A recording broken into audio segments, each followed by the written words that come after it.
Good morning, friends. Ann here, got my cup of coffee, got the Word of God, and today's reading is 1 Corinthians chapter 13. Friends, I hope you read the whole chapter, but I really want to zero in on verses 4 through 7. And friends, before we get into this passage, I want to kind of set up the passage first, okay, build a little bit of understanding. 1 Corinthians chapter 13, many of you know, is a chapter all about love. And it is a chapter of what it looks like to love other people. And before we dig into this, what I want to do is begin to set the stage of how we can see this passage. So the first thing that I want to say is that if God is love, and God is love is said in 1 John chapter 4, verse 8. So if God himself is love, and Jesus is the Son of God who is reflecting God's love to us, who is showing us what love looks like in an incarnational form as Jesus came to earth and lived among us. So if God is love, and if Jesus is reflecting that love to us, and if our role as believers is to become to others the love that we have received, then we are to be love. We are to become love just as Jesus is love, just as God is love. This is our process of becoming. This is what spiritual growth looks like, that we would love others more fully and completely. Remember that Jesus said in the New Testament that all of the commandments are summed up into this, that you love the Lord your God with all your heart, mind, soul, and strength, and that you love your neighbor as yourself.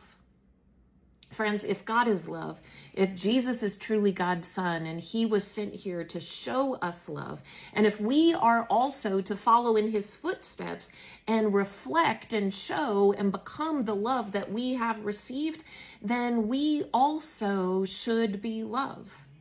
So what does that mean that we should be love? What practically does that look like? 1 Corinthians 13 shows us exactly what that looks like.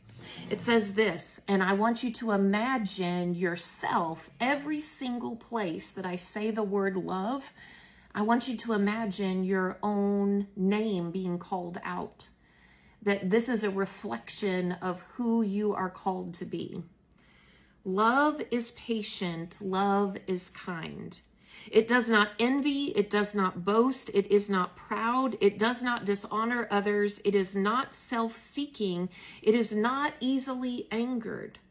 It keeps no record of wrongs. Love does not delight in evil, but rejoices with the truth.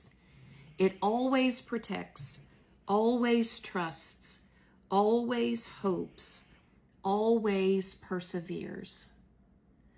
Friends, if we read it again, what I want to do is use my name in the place of love. And as I do that, I want you to imagine that you are saying your own name as well. And then I want you to think in your heart, which of these things is not true about my love? So let's read it again with my name as you read it with your name. Ann is patient. Ann is kind.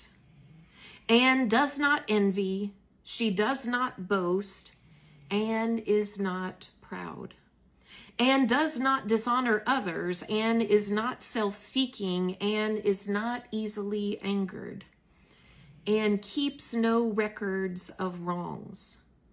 Ann does not delight in evil, but rejoices with the truth. Ann always protects, always trusts, always hopes, always perseveres. Friends, you and I are not just to act lovingly, but we are to become love. So are you love? Have a good day.